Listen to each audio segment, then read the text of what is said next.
In this video, we will introduce the assembly and dismantle station. As you can see in the running example, we load parts to containers by using an station. In general, an assembly station adds mounting parts to a main part, for example, doors to a car body. We will also build a model where we create a new table consisting of legs and a table plate. As you can also see, we are using a dismantle station in the running example. A dismantle station removes mounting parts from a main part. In our example, it removes the different parts from the containers and distributes them to successors. Now we will reset the model to rebuild it. First, insert one source and one conveyor. Now we will copy and paste the source and the conveyor 4 times. However, instead of selecting the source, the conveyor and the connector between them separately, we can also just drag the mouse over the objects. In this way, the connector will also be selected, and you do not have to select them separately.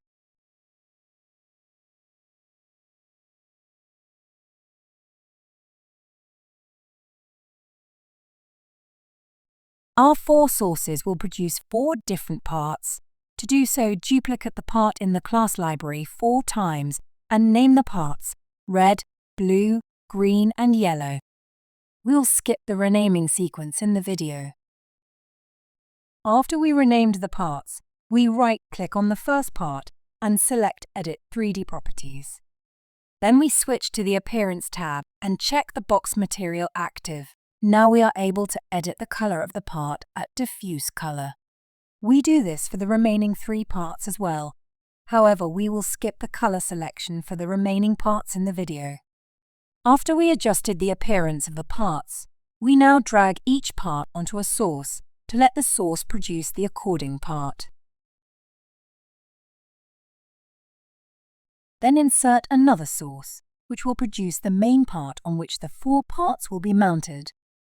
Afterwards, drag the container to the source. Now insert a conveyor and connect the source to the conveyor.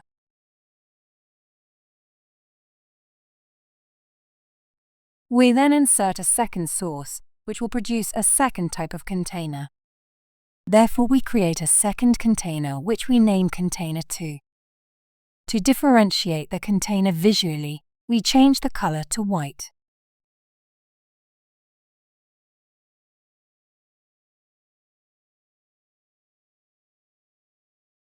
We now insert an assembly station, a conveyor, and a drain. Then we connect all conveyors to the assembly station.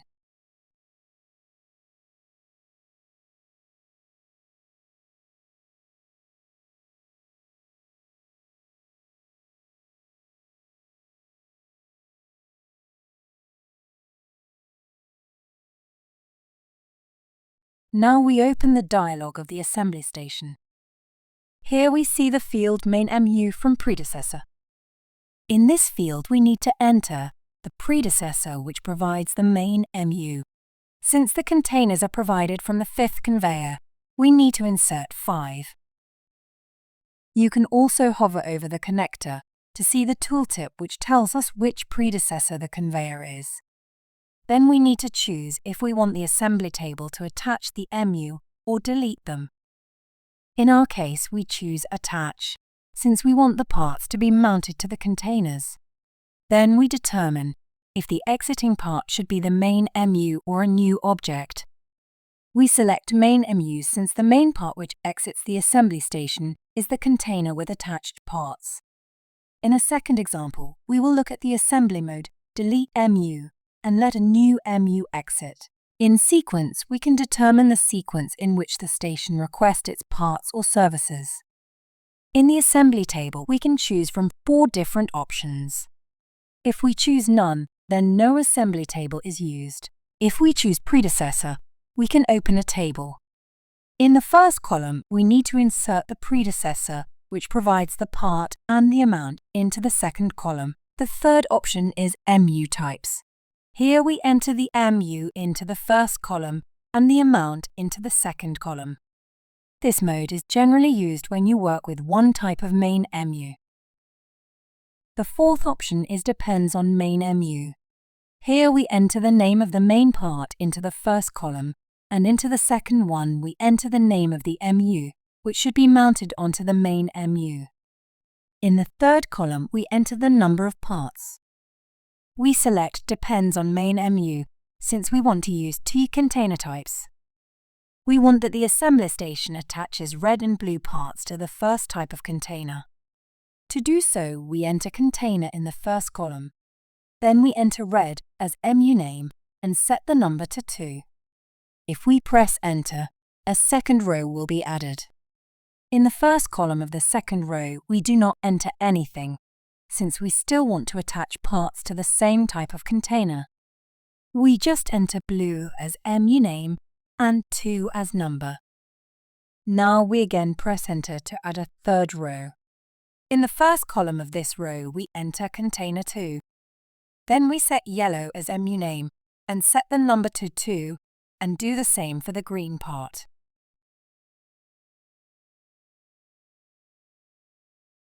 Now we start the simulation.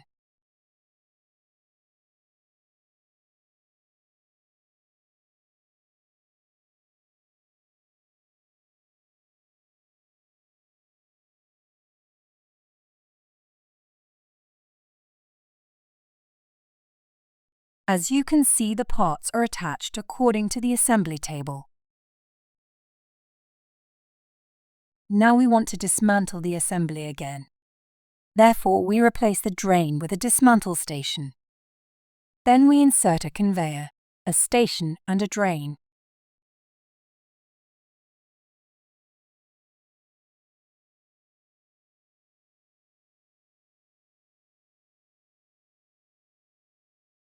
We then copy and paste them 3 more times.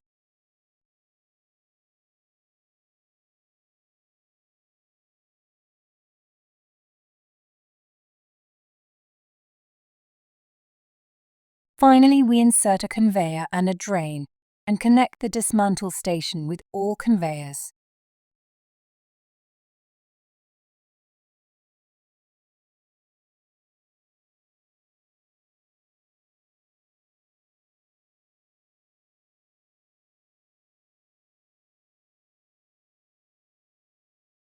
Now we open the dialog of the dismantle station.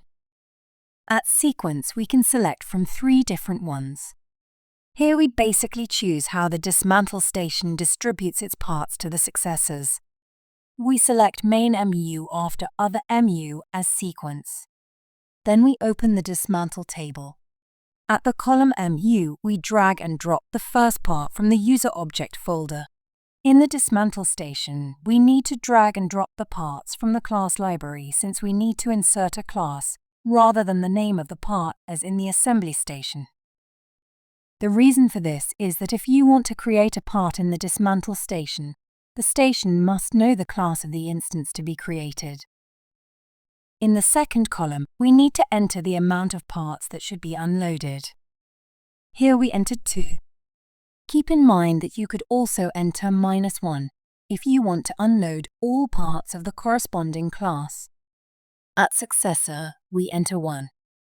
We repeat this for each other part.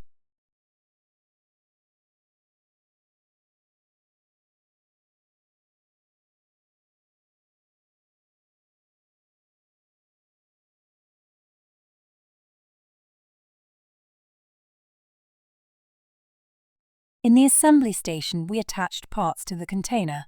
So in the dismantle station, we choose Detach MU as dismantle mode. The main MU should be distributed to the 5th successor. We now start our simulation again.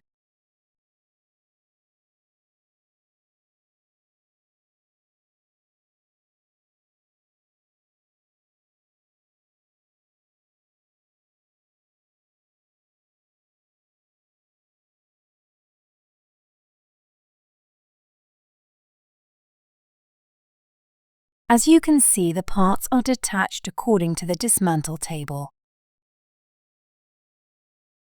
Now we will have a look at a second example. This example is already prepared.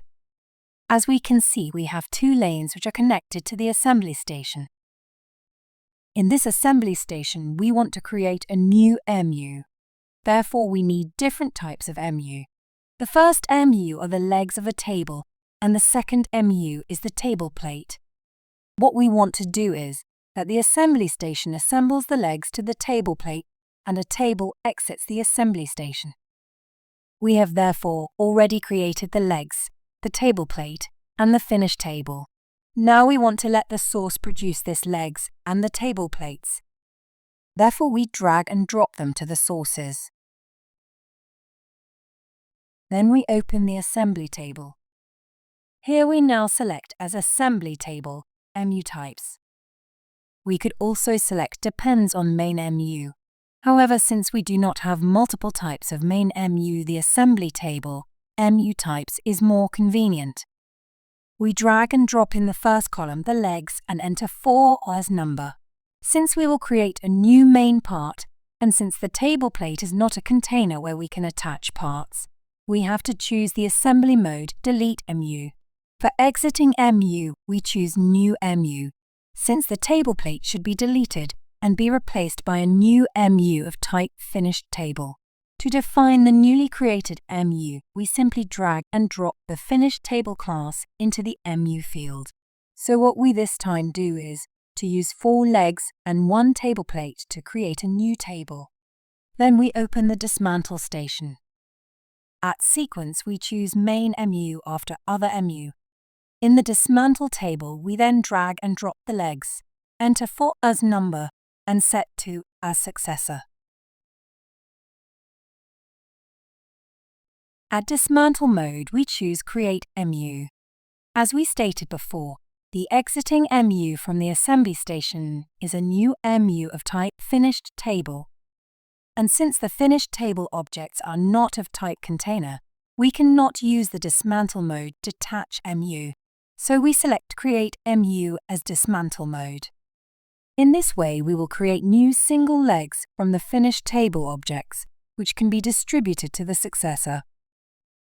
If we leave the exiting MU at main MU, the station will dismantle the legs from the table and distribute them to the successor. However, the finished table object would be distributed to the successor as a whole as well.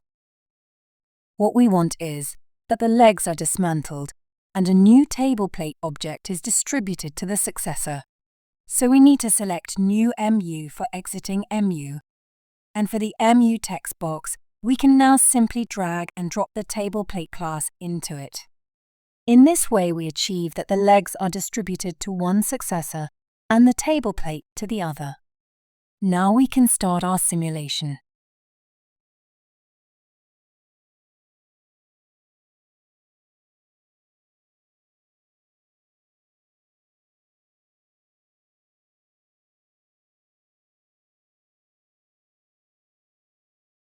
As you can see, the table is assembled and disassembled as we wish.